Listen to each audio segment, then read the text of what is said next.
Hello बच्चों, welcome back to the my YouTube channel. बच्चों, आज हम लोग पढ़ने वाले हैं क्लास 10 की मैथ पहला ही चैप्टर वास्तविक संख्याओं के बारे में। बच्चों आइए शुरू करते हैं प्रश्नावली 1 के प्रश्नों को। पहला ही क्वेश्चन है बच्चों, निम्नलिखित संख्याओं को अभाज्य गुणनखंडों के गुणनफल के रूप में व्यक्त कीजिए। तो आइए बच्चों पहला ही क्वेश्चन पढ़ते हैं।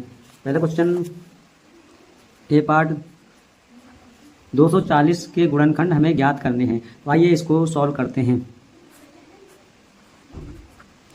2 से हम लोग डिवाइड करेंगे 1 टाइम्स, 4 में 2 टाइम्स एंड 0।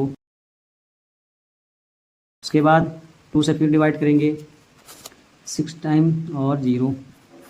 2 से फिर डिवाइड करेंगे 3 टाइम्स, फिर 0 और 2 से डिवाइड करेंगे 15 आएगा। उसके बाद 3 से डिवाइड करते हैं, क्यों 3 5 जा 15 और 5 से डिवाइड करेंगे 1 टाइम्स। अब हमें इसके अभाज्य गुणनखंड लिखने हैं। तो 240 के अभाज्य गुणनखंड 2 कितनी बार में, 1 2 3 4, 2 की पावर 4 और 3 कितनी बार में है, 1 बार, और 5 कितनी बार में है, तो 1 टाइम्स। तो 240 के ये अभाज्य गुणनखंड हैं। बच्चों ये बहुत ही सिंपल है, बस आप लोग अगर एलसीएम निकालना आता है तो उसी तरीके से किए जाएंगे। बस अगला पार्ट है 195। 195 को आइए डिवाइड करते हैं। 195 बच्चों देखो 3 से कट जाएगा। किससे कट जाएगा? 3 से पहले काटेंगे, क्योंकि 2 से कटेगा नहीं। और 3 से काटने की विधि क्या होती है, 3 से कोई नंबर तब कटेगा जब उनके डिजिट को जोड़ने पर वो 3 की टेबल में आएगा, तब वो नंबर 3 से कट जाएगा। देखिए आइए डिजिटों को जोड़ते हैं। 5 और 9 होता है 14, 14 एक 15, तो 15 3 की टेबल में आता है, इसलिए ये 3 से कट जाएगा। काटने को तो 5 से भी काट सकते हैं, मगर तरीका जो है कि पहले छोटे नंबर से फिर उसके बड़े नंबर से काटते हैं। तो आइए 3 से इसको डिवाइड करते हैं। 3 से डिवाइड करेंगे तो 3 6 जा होता है 18, 1 बचेगा, यहाँ 15 हो जाएगा, और 3 5 जा 15। फिर अब देखते हैं किससे कटता है। ये 3 से कटेगा नहीं, अब काटते हैं हम लोग 5 से। 5 1 जा 5, और यहाँ 1 बचेगा, 5 15 हो जाएगा, 15 में 3 टाइम्स में जाएगा, और ये 13 से एक बार में कट जाएगा। बच्चों 195 के अभाज्य गुणनखंड 3 5 एंड 13 निकल के आए आंसर।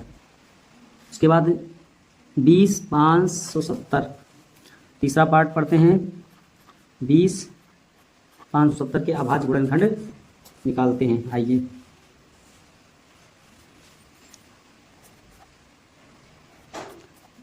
पहले हम लोग 2 से काटेंगे इसको।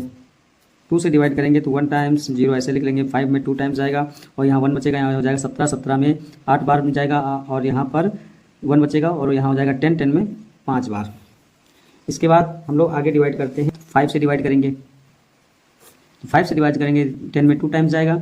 बच्चों देखो 2 संख्याएं एक साथ उतारेंगे तो 0 यहाँ पर बढ़ाना पड़ेगा। जब 0 बढ़ाएंगे तो यहाँ पर 5 टाइम्स कटेगा, क्योंकि 25 हो जाएगा, और फिर बचेगा 3, और 3 5 बच जाएगा, यहाँ 35, और 35 7 बार में कट जाता है। उसके बाद इसको हम लोग किस टेबल से काट सकते हैं, 11 से डायरेक्ट कटेगा, क्योंकि 11 की टेबल में ये 7 आता है।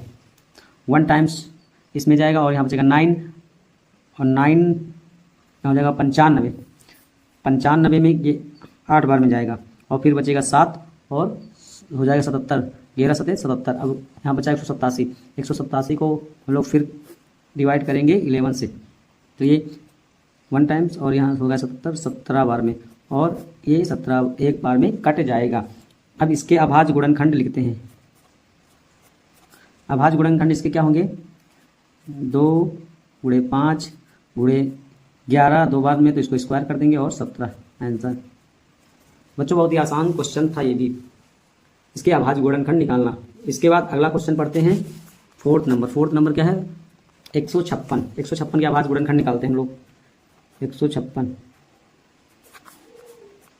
वही प्रोसेस करेंगे। 156 को 2 से काटेंगे तो ये 7 बार में कटेगा, और उसके बाद यहाँ 1 बचेगा, यहाँ हो जाएगा 16। 16 में 2 टाइम्स में 8 बार में ये कटेगा। उसके बाद 2 से डिवाइड करेंगे, 3 टाइम्स यहाँ कटेगा, और 1 बचेगा, यहाँ 9 टाइम्स, और ये 3 से फिर काटेंगे 1 टाइम्स और 3 टाइम्स, और एक बार में ये 13 से डिवाइड हो जाएगा। बच्चों 156 के अभाज्य गुणनखंड 2 2 3 और 13 आंसर निकल के आया सामने। तो इसके भी अभाज्य गुणनखंड हम लोगों ने बहुत ही आसान तरीके से निकाल लिए हैं।